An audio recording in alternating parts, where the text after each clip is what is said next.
right, let's look at the Eagles match against the Browns. I know we lost, but that end result was not the point. The point was getting these guys experience and seeing, who was going to rise to the occasion, who was going to shrink in it. And we got our answers with a lot of guys, and there were some standouts. There were some surprises, and some guys, building momentum and continuing to have strong camps and carrying that over into the game, which is really the important part. But anyways, let's get into it. What's up? It's your boy Central. I come back at you with another video and right into these Eagles and their performances. Today I'm cutting the film because it was copyright struck, so can't have that again. We're going to look at strictly an article here. So looking at two quarterbacks that played in the game, McKee had the night off because after the first game against the Bengals, we didn't need to see any more from him. He's going to be a solid number two. Doesn't matter what, trade bait somebody tries to dangle out there. He's priceless this year here in Philly. So Kyle McCord, Dorian Thompson-Robinson, I think he got the start. He didn't look good, man. He looked to lose his stranglehold, I guess you can say, on the third quarterback competition spot. And he's a guy that's been a journeyman. And he hasn't been a journeyman. He's been a backup. Was a former, I think, third-round pick. And you expect him to show a lot better than he has. But, a new system, guys not playing around, guys, they haven't before. As well as, the precipitous drop in talent level playing around you. We'll do that. But Kyle McCord looked, much better. He had more yardage, was able to move the offense, get us points. So I give him, the advantage right now for the quarterback 3 spot. And him being also, a vested guy. We invested a pick in him.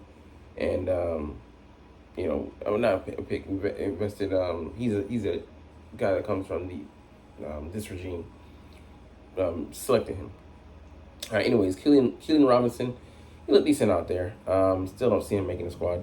Montrell Johnson, I definitely think he makes a practice squad the way he's been playing, his moves.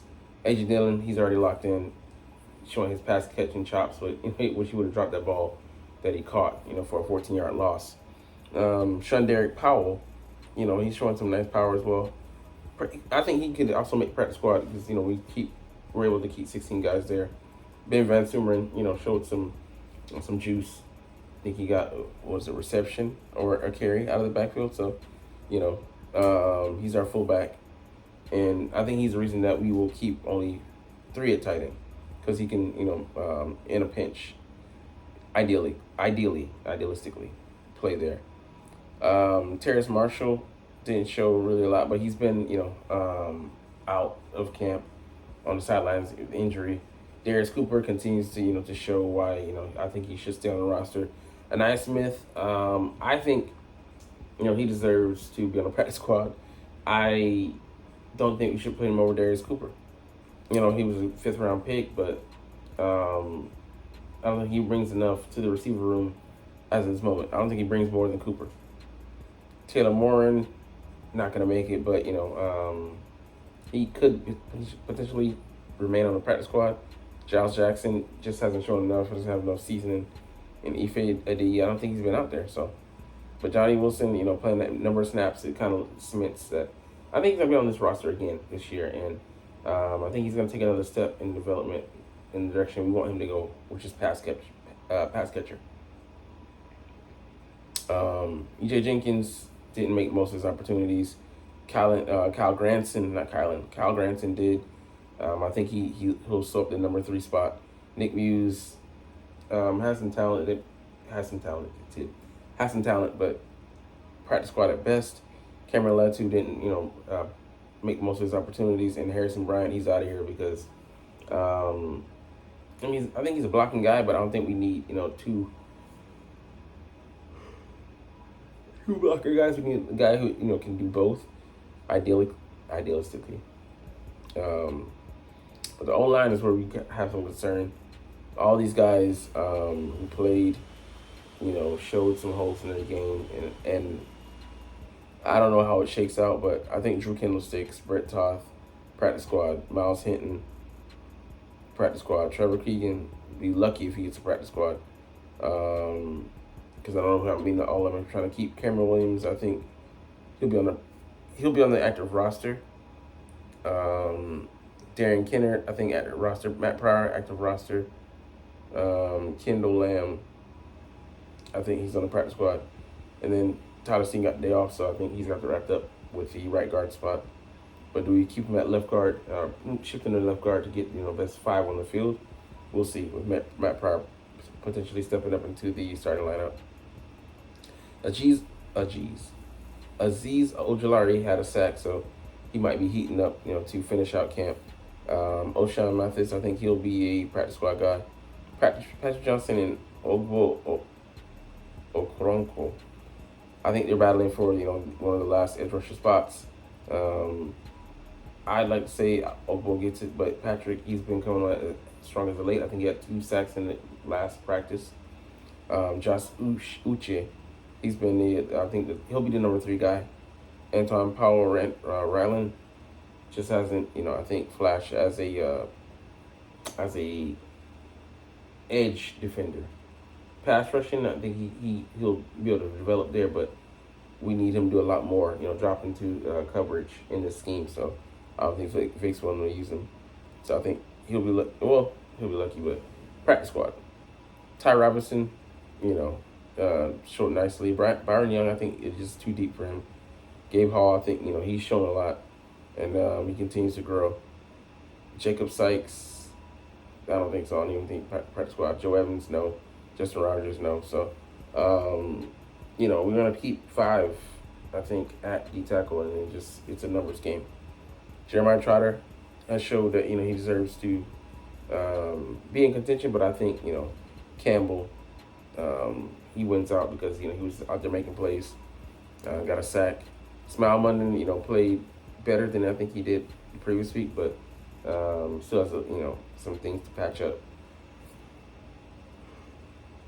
Sorry. A lot of potential, though. Lance Dixon, can't even tell you, to be honest. And Dallas Gant, practice squad. Corner and safety, man, this is one of the biggest jumbles because they have a lot of bodies, but a lot of decisions to make in who's going to be CB2, slot, backup safety, and nickel, big dime. We'll see. But Tristan McCollum, I think he sticks another year. Can be a good backup. Ja'Cory Bennett, of course. Mike Williams, of course. Andre Sam, I don't know, man. I think he did get some first team reps. So we'll see. Sidney Brown, he's in that battle with the dude below Keely Ringo, Andrew Makuba, who had a show out day. And, he's battling right now to start. And he very well could pull it off. Keely Ringo was playing on the 3rd team today, so just not positive, right, for him. Perry Nickerson, I think he either he's out of here or the practice squad. Dory Jackson, I think he might be the starter in the leader in the running right now. Brandon Johnson, practice squad. Eli Ricks, don't know, man. He's on the bubble. We'll see if he what he does with the playing time he gets in this last upcoming game. So obviously Makuba just played head shoulders, beyond.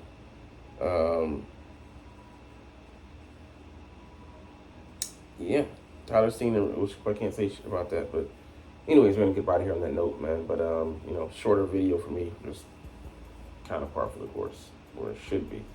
But it is what it is. We're heading into our last preseason game. Expect to see a lot of scrubs, a lot of guys that aren't gonna make it, but could also be advertising their services for other teams. So, hey man, always go out there and play hard, give it your all, because you never know when it'll be your last, and you never know who's watching. Everybody is, but who's really watching? Anyways, we'll try to do this officially and get the fuck up out of here. But as always, it's fly, Eagles, fly, and let's motherfucking go. Like, comment, share, and subscribe if you want. Thanks for watching. Check me out at Centron Anime, Centron Life, or Centron Laughs, or other social media.